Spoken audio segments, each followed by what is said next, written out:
Hi,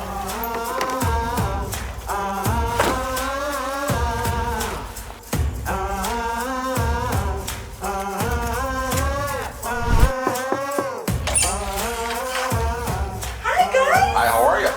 Good. OilMasters, we're here to change your oil. And I got your text message back. Excellent. Thank you very much. We'll be about 20 minutes. Okay.